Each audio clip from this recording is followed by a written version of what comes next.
The winged fish, well, there aren't many people in the world who know anything about winged fish. In certain parts of the ocean, you see the winged fish, so it's not a figure that appears very frequently in mythologies, but where it would appear, it would represent exactly the same thing as the feathered serpent. That is to say, something that represents the abyssal or the earth-bound or the water-bound that takes off and is in flight. And so combines the two principles of bondage to the earth and release. And that's the thing to realize in your life. You don't have to be quit of your bondage in order to experience the release. The two go together.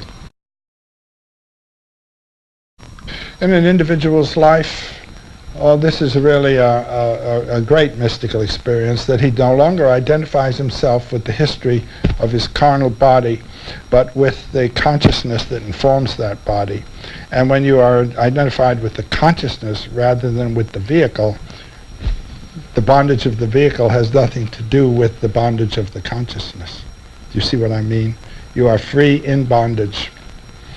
Mythologically, the shackles fall without leaving your wrists.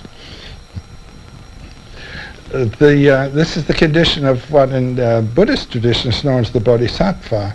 The one whose being sattva, is illumination. He knows that in the world, in the field of bondage, the eternal power plays.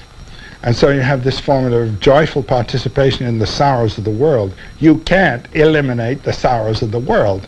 Time involves sorrow. And if you're in the field of time, that is the experience of your carnal body.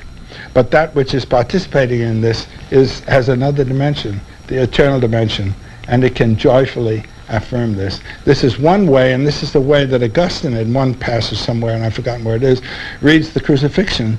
Jesus came to the cross like a bridegroom to the bride.